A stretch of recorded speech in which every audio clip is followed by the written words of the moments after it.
Shalom saudara terkasih, sangat berbahagia dapat berjumpa dan bersekutu dengan Anda para pendengar. Lalu Tesalonika 5 ayat yang ke-17, tetaplah berdoa. Saudara yang terkasih, sikap yang harus kita orang percaya kembangkan untuk hidup mengalir bersama Roh Kudus dan berada di dalam pimpinannya adalah senantiasa berjaga-jaga dan berdoa. Tuhan Yesus berkata, berjaga-jagalah dan berdoalah supaya kamu jangan jatuh ke dalam pencobaan.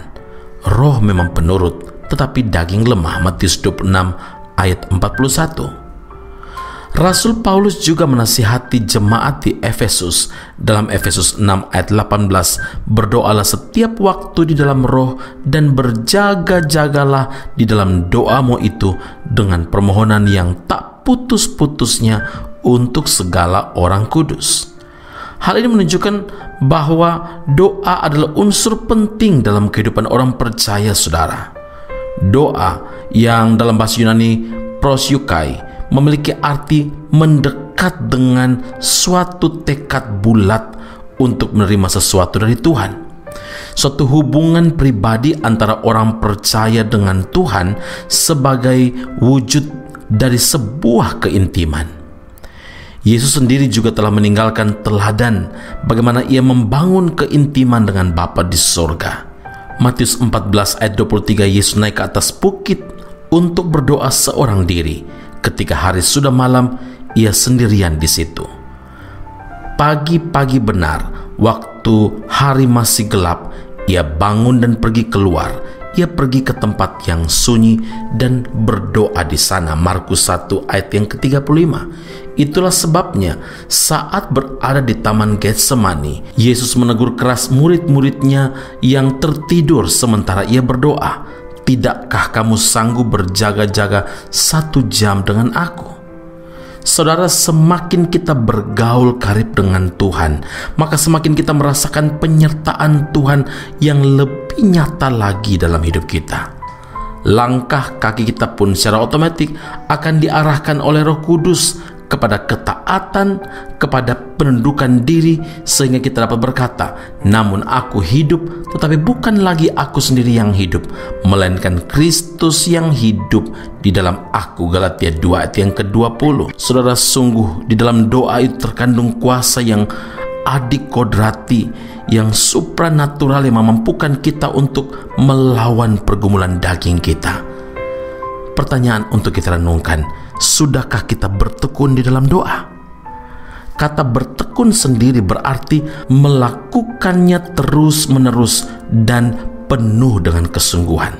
Inilah cara menaruh pikiran kita kepada perkara-perkara yang di atas. Kolose 3 ayat yang kedua, pikirkanlah perkara yang di atas, bukan yang di bumi. Karena itu ingatlah, jangan berkata bahwa kita hidup dipimpin oleh Roh Kudus jika kita sendiri jarang berdoa.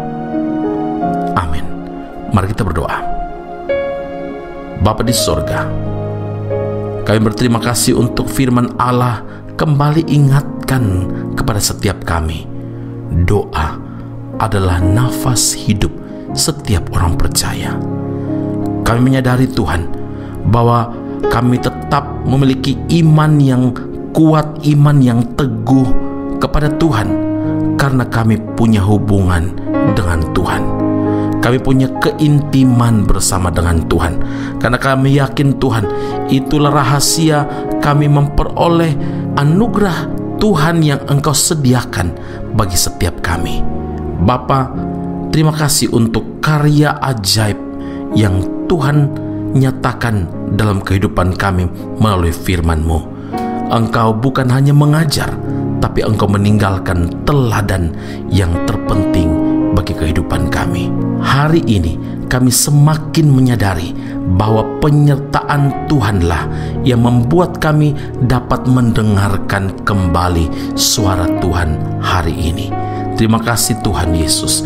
Terima kasih Bapa Surgawi. Terima kasih Roh Allah yang kudus yang mengajar kami untuk selalu bertekun di dalam doa, terus menerus dengan tidak jemu-jemu, karena kami tahu ketika kami hidup dalam doa, berjaga-jaga dan berdoa. Artinya kami terus-menerus dengan penuh kesungguhan datang pada Tuhan.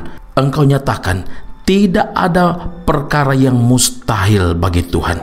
Biarlah hidup kami terus dipimpin oleh Tuhan, karena kami selalu memerlukan pertolongan Tuhan dalam setiap langkah-langkah hidup kami. Puji, hormat, kemuliaan bagi Allah yang hidup dalam Kristus Yesus Tuhan dan Juru Selamat kami. Kami berdoa dan mengucap syukur kepada Bapa di surga. Haleluya. Amin. Tuhan Yesus memberkati Anda. Sampai jumpa. Keep on growing and never give up.